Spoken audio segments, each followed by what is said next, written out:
Assalamualaikum warahmatullahi wabarakatuh. Alhamdulillahirabbil alamin.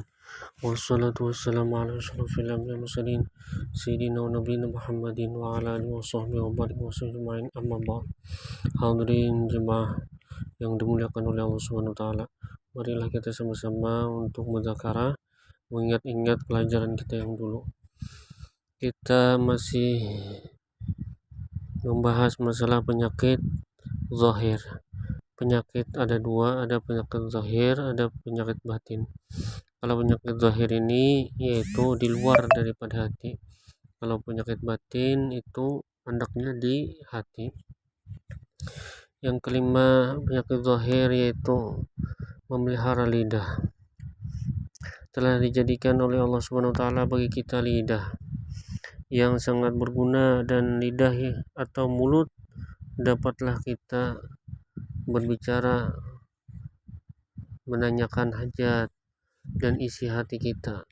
Jadi lidah itu gunanya sebagai berbicara, karena memandang masalah hajat atau isi hati dengan lidah. Dengan lidah kita dapat membaca Quran atau ilmu pengetahuan yang berguna dalam kehidupan dan agama, dan dapat pula memberikan nasihat yang berfaedah bagi manusia. Dengan lidah juga kita menasihati orang. Hendaklah lidah itu dipelihara daripada perkataan barang yang dilarang pada agama seperti berdusta. Jadi jangan sekali-kali kita menggunakan lidah itu untuk berdusta kepada orang, mengupat orang, mencela dan sebagainya, atau berbicara loco yang menguatkan orang, mengetawakan orang. Terlalu loco dengan lidah tapi orang tertawa benar, nah jangan juga. Seperti telah dinyatakan oleh Nabi sallallahu alaihi wasallam,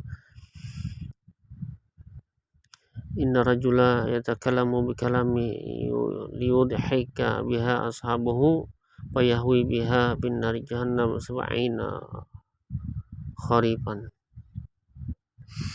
Sesungguhnya seorang laki-laki berbicara dengan kata-kata yang menertawakan atau menertawakan kawannya, maka gugurlah ia ke neraka jahanam dengan sebab itu selama 70 tahun. Maka peliharalah lidah itu daripada perkataan yang tidak berfaedah.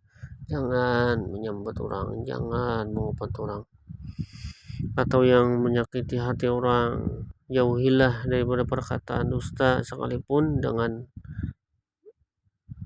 main-main, yang tentunya akan membawa kepada dusta. Sehingga sesungguhnya peliharalah lidah itu daripada berbantah.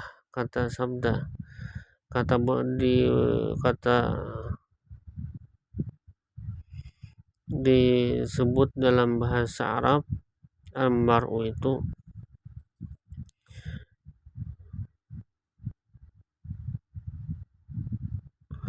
membantah perkataan orang atau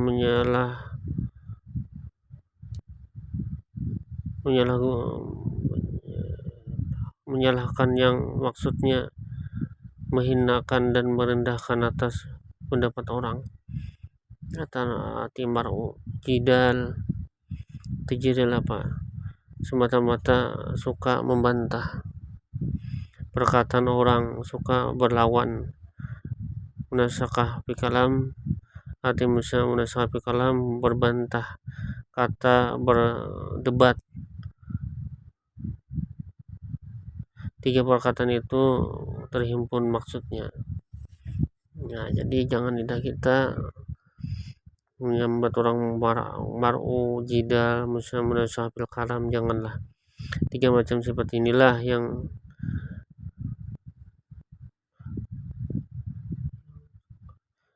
acap kali atau rancak kali menjadikan perkelahian kata dan pertengkaran mulut. paling kurang menyakiti hati orang yang dibantah. Jika bertanya salahnya orang yang berkata itu, berilah dia keterangan dan penjelasan yang sebenarnya, dengan tujuan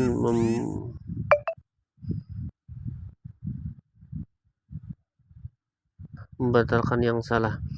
Mar'u dan jidal itu timbulnya kebanyakan dari hati orang yang sombong atau dari orang yang ingin banyak bicara. Dalam perasaan hatinya, dia lebih pandai dan lebih berpengetahuan daripada orang lain. Kalau dalam majelis musyawarah, dia saja yang perasaannya yang tepat berpikir atau berkata. Jika orang lain mengemukakan pendapatnya dengan tidak berpikir, dia selalu membantahnya. Sifat yang seperti itu hendaknya dihilangkan dari diri seorang Islam. Nah, jadi kita bisi lidah itu janganlah berbuat dosa. Artinya berbuat dosa itu apa? Menyambat orang, mengupat orang, membantah orang, sering berdebat. Nah, jangan, itu kata Rasulullah SAW dan kata pengarang. Dan hendaklah lidah kita itu dibawa untuk membaca Quran, menuntut ilmu, berzikir. Nah, itulah semulia-mulia lidah yang orang yang memakai. Jangan dipakai lidah itu buat menertawakan orang, karena kalau menertawakan orang itu ditakutkan gugurlah ia ke neraka jahanam dengan sebab itu kalam. Nah, dengan sebab itu perkataan. Jadi kita jaga lidah kita dan kita bisa mengamalkan dalam diri kita. Amin amin ya rabbal alamin. Mungkin sampai di sini saja yang bisa ulun sampaikan. Mohon maaf kalau ada kesalahan. Subhanallah bihamdihi asyhadu an la ilaha illa anta astaghfiruka wa atubu ilaik. Wassalamualaikum warahmatullahi wabarakatuh.